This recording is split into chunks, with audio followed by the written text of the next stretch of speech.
Okay, it's Saturday, October 14th, about 4:30. Been out here in the garage working since 9:30. Just want to do an update on this Powerstroke project.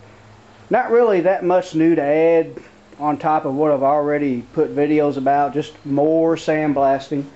I haven't put up any videos for about 2 weeks, even though I said I was going to do at least one video a weekend on this truck. But several reasons for that. One of them was I had some spyware. My computer got infected with some malicious spyware, as they put it. Had a lot of trouble with the computer, and I pretty much I got obsessed with getting that fixed, and I didn't get out here and do much work. It just kind of ticks me off that some butthole has nothing better to do than sit around and create viruses to infect people's computers, people's jobs, or other reasons. I'd like to say to people like that out there, get a job, get a life, get a hobby, something. Man, it just, you can take those computer skills you got and really get a good high-paying job instead of sitting at home stealing from people who work. That's just a little rant about that. I wanted to get that off my mind, off my chest. But anyway, I'll show you what I've done today. It's not much more than what I've already showed you. More sandblasting. Got the leaf spring sandblasted. Got the left one on this side, and if you can see through all that mess, the other one's over there. That was kind of a job. I had to stick it in my tank, and those big heavy things were hard to wrestle around. But we got them. Today, I've been out here since 9:30. It's 4:30 now. However many hours that is. I'm a little too tired to add it up. I got all them little pieces done. Got the drive shaft sandblasted. I had to press the old carrier bearing off of it. Decided to go ahead and replace it. That was fun. Got to butcher it up. You can see cut up bearings and everything. I was hoping I could press it off, but my little press isn't tall enough. So when you can't press one off, you can always cut it off. And the new ones, you can usually, if you got a good way of tapping it, getting it straight, you can tap them back on without a press. If you polish up your sleeve, that it presses on pretty good. So we'll be doing that. Oh, what else did I do? There's another drive shaft right here. I got it ready for paint. I had some U-joint troubles with this truck about 2 years ago and put some new U-joints in this shaft here. It was already painted with just some Rust-Oleum paint, but I went ahead and just cleaned it up, which it didn't sandblast all the way back to metal because I had sandblasted it when I painted it with just good old Rust-Oleum spray paint. But I want to go back over it with my good POR 15 paint. Got the rear differential painted. Got the old ugly tires and wheels on it now, but they'll stay on there until I'm ready to put the good looking wheels on it. Other than that, I guess that's about it that I've gotten done. I think tomorrow I'm about done for the day. I'm going to clean up my mess. You see, you got a mess over there. I probably won't clean the table up tonight. Here's my sandblasting tank. See, I made a big mess here. And I guess like I said, I guess for tomorrow, I got one yoke I'm going to sandblast. Not that one, it's over on the table. Had to drive the old U-joints out of it. So really I got a lot done today. It don't look it because I haven't been putting nothing together, but I want to go ahead and get all this sandblasting done because I'm pretty much burnt out on sandblasting. It's getting tedious. Ready to go with some assembly here. And tomorrow this truck had 2 tanks. The rear tank, I'm going to drain it. It's still got diesel fuel from where I took it apart a year ago.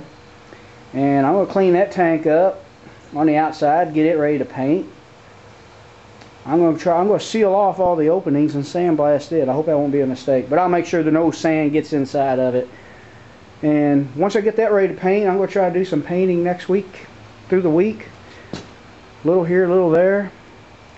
And then we'll be ready to do some assembly on getting the rear suspension back under the truck so I can roll it out. Getting all these braces, get the fuel lines plumbed back up. We're going to plumb some stainless steel brake lines on it. I'll show that. Need to get the new rear rubber hose. Brake lines went across the rear end. They were rusty. We got to do them. A lot of work to do. You know, when you do a restoration on a truck like this isn't, I wouldn't even consider this a professional restoration. I'm just some guy in a small garage doing the best he can with what he got. But I try to do it right. As you can see, that's why I stripped this frame down to nothing, so I can get all the rust off of it. So call it what you like. I do the best I can, have fun doing it, and I'm usually proud with my results. But after we get all this together, I can roll this out. And I guess the next thing after that, once I get the brakes working again, bled, get it where I can fire it up. I got new exhaust I'm going to put on it. Got some 4-inch exhaust on it. Got a new 3-inch round downpipe. This still has a stock flat downpipe on it, which restricts them a lot. Once you do that and get it where I can fire it up again, hopefully it won't be too stubborn to start. It ran fine when I took it apart, but it's been about a year since I've started it. Anyway, tomorrow afternoon after I'm done working, I'll show what progress I've made. Okay, it's Sunday, about 2:30. I've been out here, I didn't get out here too early, about 10. I only worked about 4 hours today.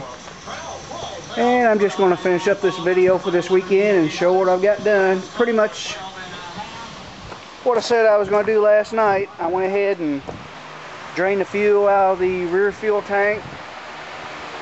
And I got one complete side sandblasted. There's about 2 hours of that was nothing but sandblasting. Just removing dirt, paint, and rust, just one little bitty part at a time. And it's a lot of time in the sandblasting that much of a surface, but it looks like it turned out pretty good. Black spots you see is some sticky rubber that had some rubber pieces to separate it from the skid plates that hold it in place. I'll probably cut up some old inner tubes to replace that. I don't see any need to use any kind of glue or rubber on that. But anyway, like I said, I got it all taped off where no sand will get inside of it. Did that.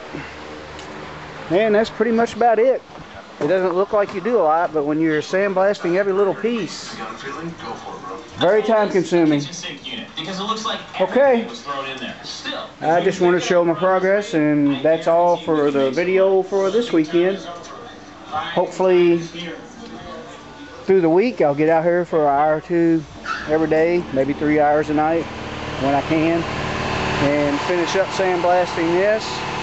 After this, I got one dry shaft yoke to do, and I think I'm going to paint everything I got sandblasted before the rust starts to grow back. And after that, hopefully we can do some assembly. I'm sure there's some little pieces I still want to sandblast and paint that I'm forgetting about. I do know the trailer hitch needs to be blasted and painted, but I want to modify it. It was I think a class 1 or a class 2 receiver, which isn't really enough for that trailer, even though I used it for a long time that way. But I'm going to, instead of buying a class 3 or 4 hitch, I'm going to convert mine into one. Take a look at those class 3 and 4 hitches on the internet, see what they look like, and see if I can't modify mine instead of spending the money on that. Okay, that's all for this weekend.